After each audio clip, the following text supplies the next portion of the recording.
Hi developers, welcome to the part 22 of our JavaScript tutorial series. Part number 22 में जो चीज़ हमें discuss करनी है वो है आर्ग्यूमेंट्स ऑब्जेक्ट। जब हम फंक्शंस बनाते हैं तो हमारे पास एक चीज़ होती है जिसको हम कहते हैं आर्ग्यूमेंट्स ऑब्जेक्ट, तो हम उसको डिस्कस करने वाले हैं। लास्ट जो मैंने यहाँ पे प्रोग्राम बनाया था तो वो ये था जहाँ पे हम एक फंक्शन सम बना रहे थे और उसको यहाँ पे कॉल कर रहे थे। यहाँ पे 3 आर्ग्यूमेंट्स थे और यहाँ पे हमने 3 पैरामीटर्स को जो है 3 वेरिएबल्स को एज ए पैरामीटर जो है वो बनाया था, जिसमें ये 3 जो है ये जा रहे थे यहाँ पे।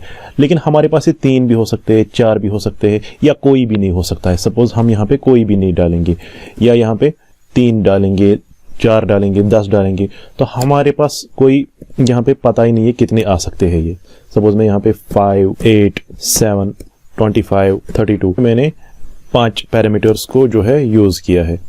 तो हमारे पास ऐसा भी केस हो सकता है कि कोई भी पैरामीटर नहीं हो, मैं यहाँ पे सम फंक्शन को ऐसे कॉल करूं, तो ये भी केस हो सकता है। या आपको कोई नंबर ऑफ पैरामीटर्स जो है वो पता नहीं होगा, नंबर ऑफ आर्ग्यूमेंट्स जो है वो पता नहीं होगा, तो ये जरूरी नहीं है कि आप यहाँ पे इनको ऐसे डिफाइन करो। तो मैं यहाँ पे ये तीनों हटा देता हूं। तो मेरे पास यहाँ पे एक चीज होती है कि जिससे ये इसको खुद ही यहाँ पे पता चलता है कि आर्ग्यूमेंट्स क्या है, तो वो है आर्ग्यूमेंट्स ऑब्जेक्ट, आर्ग्यूमेंट ऑब्जेक्ट। तो यहाँ पे आते हैं, जब आप फंक्शन को डिफाइन करते हैं, जब आप यहाँ पे फंक्शन को लिख रहे हैं, तो यहाँ पे जब कर्व्ड ब्रैकेट्स के बीच में अगर आते हैं तो यहाँ पे एक आर्ग्यूमेंट्स नाम का एक एरे बन जाता है जिसको हम कहते हैं आर्ग्यूमेंट्स ऑब्जेक्ट। इसका काम जो है आर्ग्यूमेंट्स ऑब्जेक्ट का वो ये है कि हमारे पास पता नहीं होगा कि कितने पैरामीटर्स होंगे, तो ये उसको यहाँ पे हैंडल कर लेता है। तो अगर मैं यहाँ पे आर्ग्यूमेंट्स लिखूंगा तो आर्ग्यूमेंट्स जो है यहाँ पे एक एरे होती है, ये एक एरे जो है यहाँ पे होती है, जिसका मतलब ये है कि जो है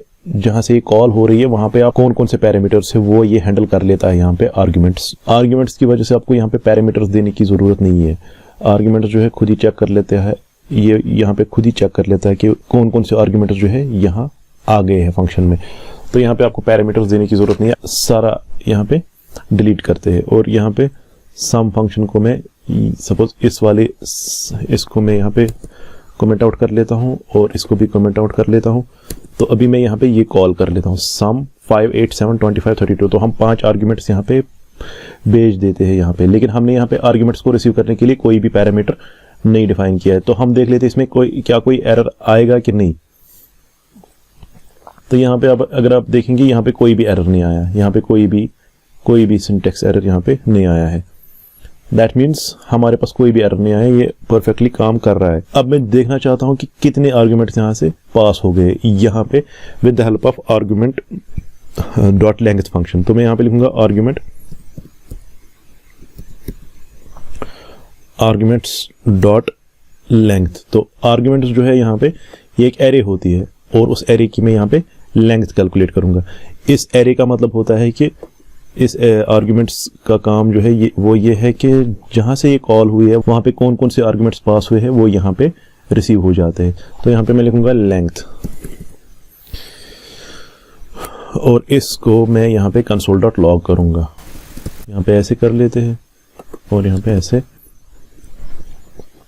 कंसोल डॉट लॉग। अब अगर हम इसको रिफ्रेश करते हैं यहाँ पे तो यहाँ पे 5 आ गया, क्योंकि हमारे पास 1, 2, 3, 4 और 5 है। तो अगर हम इसको भी ऐसे करेंगे और इसको भी ऐसे करेंगे तो ये है, यहाँ पे कोई भी आर्गुमेंट नहीं है। यहाँ पे लिखूंगा 0, यहाँ पे 3 आर्ग्यूमेंट्स पास हो रहे हैं, यहाँ पे लिखूंगा 3 और यहाँ पे 5 आर्ग्यूमेंट्स पास हो रहे हैं, यहाँ पे लिखूंगा मैं 5। मतलब ये मैंने जस्ट फॉर आपको यहाँ पे पता चले कि क्या है, वरना ये कोई भी काम नहीं करेगा क्योंकि ये कमेंट्स है। लेकिन हमें जो है जब ये फंक्शन कॉल हो रही है तो पहली बार ये देगा 0 आर्ग्यूमेंट्स, दूसरी बार ये देगा 3 आर्ग्यूमेंट्स और तीसरी बार ये देगा 5 आर्ग्यूमेंट्स। इसको सेव करके यहाँ पे देख लेते हैं। तो सबसे पहले यहाँ पे आ गया 0 आर्ग्यूमेंट्स, फिर 3 आर्ग्यूमेंट्स और तीसरे में 5 आर्ग्यूमेंट्स जो है इसने लेंथ की वजह से दे दिया यहाँ पे। अब अगर हम यहाँ पे हमने लेंथ देखा, अगर हम चाहते हैं कि हम कोई एक आर्ग्यूमेंट जो है, सपोज इसको फिर से मैं यहाँ से हटा देता हूँ। सपोज हमारे पास एक ही कॉलिंग है और यहाँ पे मैं ये वैल्यू देखना चाहता हूँ क्या है, ये 0 वाला आर्ग्यूमेंट है, क्योंकि ये सारे एलिमेंट्स जो है ये in the form of array जाते हैं यहाँ पे आर्ग्यूमेंट्स में। तो आर्ग्यूमेंट्स एक एरे है जो ये एलिमेंट्स को रिप्रेजेंट करता है। तो यहाँ पे एरे में 0th एलिमेंट पे 5 है, फर्स्ट एलिमेंट पे 8 है, तो इस तरह सेकंड एलिमेंट पे 7 है। तो इसी तरह मैं अगर देखना चाहता हूँ यहाँ पे सपोज आर्ग्यूमेंट्स पे किस एड्रेस पे कौन सा एलिमेंट है, तो मैं यहाँ पे आर्ग्यूमेंट्स का सपोज फर्स्ट एलिमेंट देखना चाहता हूँ या सेकंड एलिमेंट देखना चाहता हूँ। तो आर्ग्यूमेंट्स को स्क्वायर ब्रैकेट्स में मैंने यहाँ पे लिखा सेकंड एलिमेंट। तो इसको अगर हम सेकंड एलिमेंट देखेंगे, यहाँ पे 7 है, तो यहाँ पे 7 प्रिंट होना चाहिए। यहाँ पे हम रिफ्रेश करते हैं तो यहाँ पे 7 प्रिंट हो गया।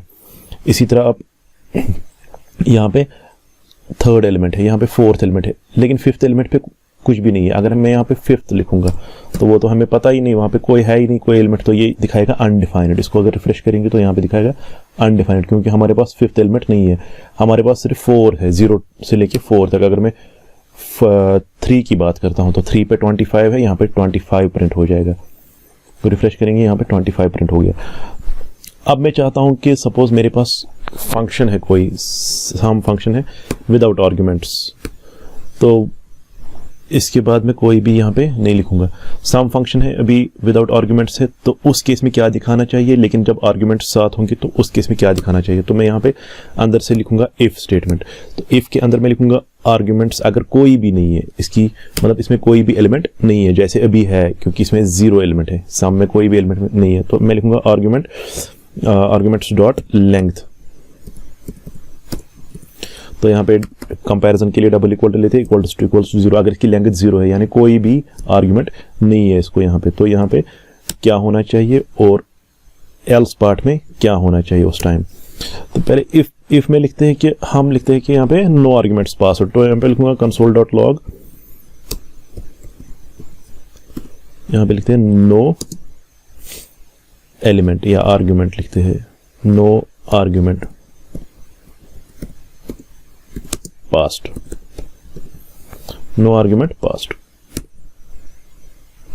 तो अभी यहाँ पे कोई भी आर्ग्यूमेंट पास नहीं हुआ है, तो यहाँ पे ये शो करेगा नो आर्ग्यूमेंट पास्ट। यहाँ पे आ गया नो आर्ग्यूमेंट पास्ट, क्योंकि हमारे पास कोई भी आर्ग्यूमेंट अभी पास नहीं हो रहा है। अब अगर एल्स के केस में देखते हैं हम, अगर हम कोई आर्ग्यूमेंट इसमें लगा लेते हैं, सपोज यहाँ पे मैं सम में 2,5 लिख लेता हूं, तो यहाँ पे आप 2 आर्ग्यूमेंट्स हम पास कर रहे हैं। तो यहाँ पे एक काम करते हैं, एल्स में आके हम लिखते हैं, हम पहले यहाँ पे एक वेरिएबल डिक्लेयर करते हैं, let total TOTAL total equals to 0। ये मैं एक वेरिएबल यहाँ पे टोटल नाम का एक वेरिएबल उसको इनिशियलाइज कर रहा हूँ 0, और यहाँ पे एक फॉर लूप लगाऊंगा मैं, क्योंकि मैं चाहता हूँ कि फॉर लूप की वजह से जितने भी आर्ग्यूमेंट्स होंगे वो आर्ग्यूमेंट्स जो है आपस में ऐड हो जाए। सपोज यहाँ पे 2 एक आर्ग्यूमेंट है, 5 एक आर्ग्यूमेंट है, 2 + 5 हो गया 7, तो यहाँ पे 7 आ जाए।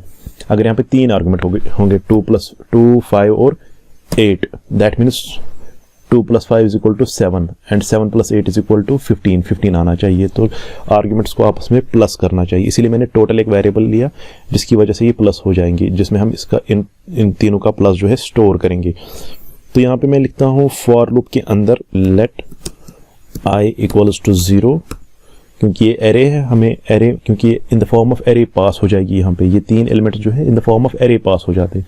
तो हम 0 से लेके जितनी भी इसकी लेंथ होगी, इसकी लेंथ तो अभी 3 है, ये 3 कभी 0 भी हो सकती है, ये 3 कभी 10 भी हो सकती है, 20 भी हो सकती है, जितने हमारे पास आर्ग्यूमेंट्स होंगे। तो यहाँ पे हम यहाँ पे आर्ग्यूमेंट्स डॉट लेंथ की वजह से इसकी लेंथ जो है ऑटोमेटिकली कैलकुलेट करेंगे जितनी भी इसकी लेंथ होगी। तो यहाँ पे लिखते हैं arguments dot length, arguments dot length ये खुद ही कैलकुलेट करेगा आर्ग्यूमेंट इसकी लेंथ कितनी है। तो यहाँ पे लास्ट में करते हैं I++, और यहाँ पे हम इसका ब्लॉक लगाएंगे फॉर लूप का, और यहाँ पे लिखेंगे टोटल में इसको प्लस करते जाएंगे। टोटल जो हमने यहाँ पे एक वेरिएबल बनाया उसमें हम इसको प्लस करते जाएंगे। टोटल = टोटल प्लस, तो किस में हमारा वैल्यू है अभी, जो हमारा आर्ग्यूमेंट का ith एलिमेंट है। अभी 0th एलिमेंट की बात जब करेंगे तो यहाँ पे 2 आ जाएगा, और 2 ऐड होगा टोटल में, मतलब 0 + 2 = 2। फिर दूसरी बार 5 इटरेट हो जाएगा यहाँ पे मैं लिखूंगा total plus argument of I, मतलब आर्ग्यूमेंट ऑफ, जब ये I++ हो जाएगा तो I का वैल्यू 1 होगा, तो I represent the first element. तो 5 की बात हो रही है, तो टोटल = टोटल + 5। टोटल तो पुराना टोटल 2 है, क्योंकि 2 + 0 था वो 2 हो गया। अब 5 प्लस लास्ट टोटल जो 2 था, 5 + 2 = 7। इसी तरह 8 आएगा तो 7 को ऐड हो जाएगा 8। तो यहाँ पे मैं लिखूंगा आर्ग्यूमेंट्स